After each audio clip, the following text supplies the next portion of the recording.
non renouvelables, en réutilisant et en recyclant tout.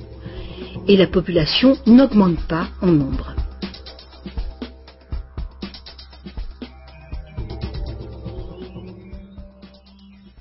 Cette société ne pourrait jamais fonctionner avec un système monétaire qui dépend complètement d'une croissance en accélération perpétuelle. Une économie stable aurait besoin d'une quantité d'argent qui puisse rester stable.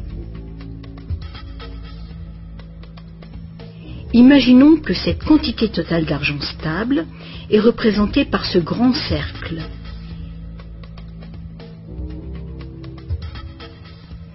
Imaginons aussi que les prêteurs doivent vraiment avoir de l'argent à prêter. Si des prêteurs, à l'intérieur de ce cercle, commencent à prêter de l'argent avec intérêt, leur part d'argent va s'agrandir.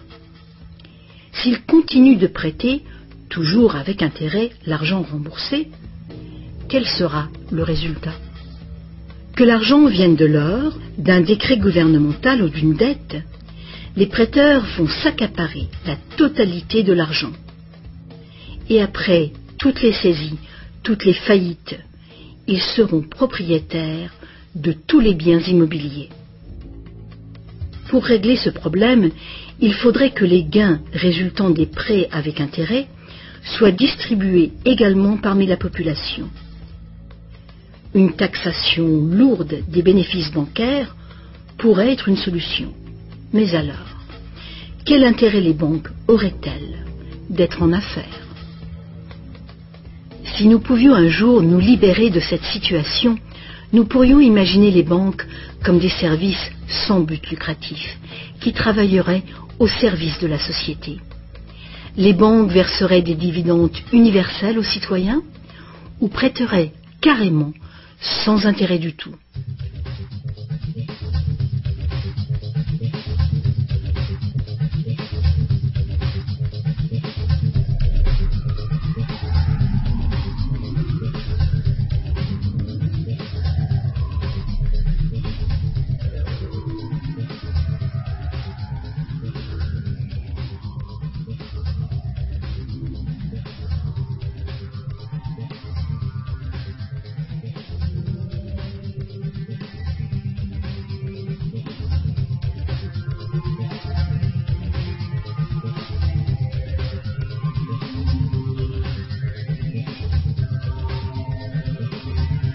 Si tous ces problèmes viennent de la nature fondamentale du système, inutile d'essayer de bricoler le système. Il faut le remplacer. Beaucoup de critiques réclament un retour à l'étalon or, disant qu'il a fait ses preuves de fiabilité. Ils ignorent les arnaques qui peuvent être commises avec l'or. Limer les pièces, altérer le métal, le déprécier, accaparer le marché. Bref, toutes les pratiques déjà utilisées du temps de l'ancienne Rome qui ont contribué à sa chute. Certains préconisent un étalon argent, car ce métal est plus abondant que l'or, ce qui rend plus difficile le monopole du marché. Mais beaucoup de gens questionnent la pertinence de revenir aux métaux précieux. L'idée de porter de gros sacs pleins de pièces n'enchante personne. L'argent papier, l'argent numérique, le plastique, ou plus probablement l'argent biométrique, seront les moyens d'échange. Et ils présentent ce potentiel de créer de l'argent dette en quantité illimitée.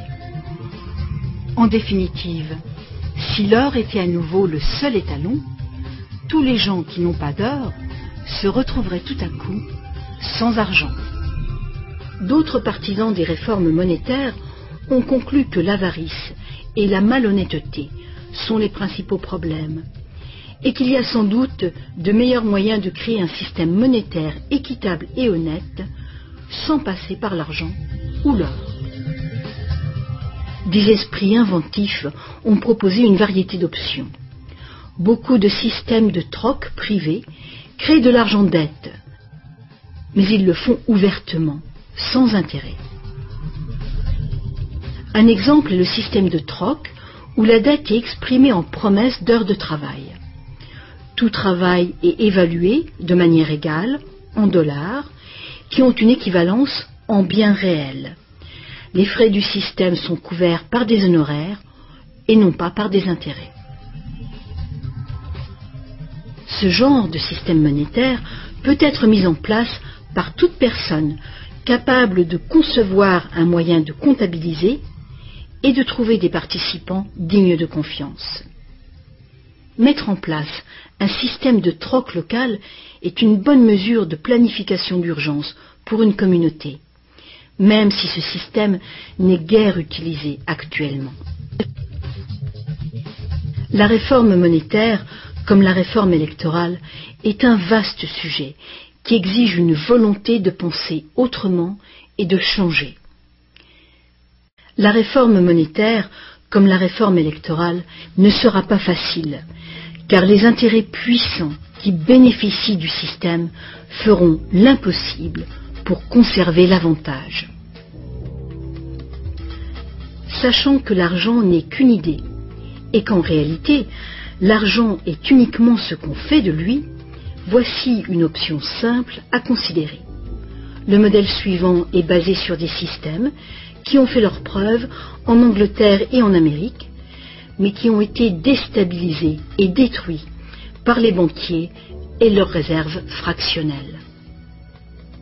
Pour créer une économie basée sur de l'argent permanent et libre d'intérêt, il suffirait que le gouvernement crée de l'argent et le dépense dans l'économie, de préférence dans des infrastructures durables comme les routes, les chemins de fer, les ponts, les ports et les marchés publics. Cet argent ne serait pas de l'argent dette, ce serait de l'argent valeur, qui aurait la valeur des infrastructures financées. Si ce nouvel argent facilitait une croissance proportionnelle du commerce, il ne causerait pas d'inflation du tout. Mais si les dépenses gouvernementales causaient l'inflation, deux interventions seraient possibles. L'inflation équivaut en fait à une taxe forfaitaire sur l'argent. Que l'argent perde 20% de sa valeur ou que le gouvernement nous taxe de 20%, l'effet sur notre pouvoir d'achat est exactement le même. Vu de cette manière, l'inflation pourrait remplacer la taxation, à condition de rester limitée et d'être utilisée à bon escient. Le gouvernement pourrait aussi choisir de lutter contre l'inflation en percevant des taxes qu'il retirerait ensuite de la circulation, réduisant ainsi la quantité d'argent pour restaurer sa valeur. Pour contrôler la déflation, c'est-à-dire la chute des salaires et des prix, il suffirait que le gouvernement dépense plus et mette plus d'argent en circulation.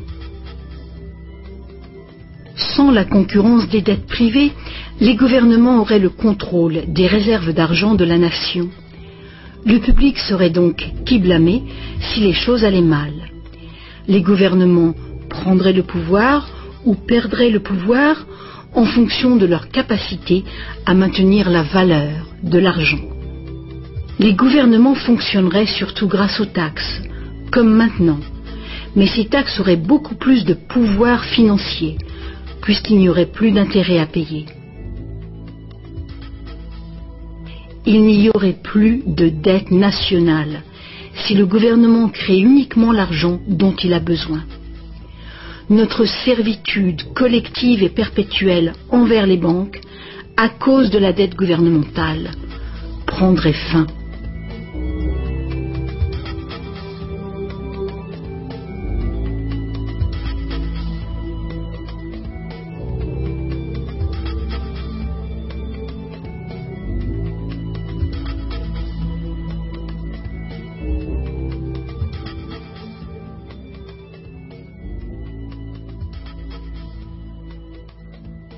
On nous a trompés. Ce qu'on appelle démocratie et liberté sont devenus en réalité une forme ingénieuse et invisible de dictature économique. Aussi longtemps que notre société dépendra du crédit bancaire pour son apport d'argent, les banquiers continueront de décider qui reçoit de l'argent ou pas.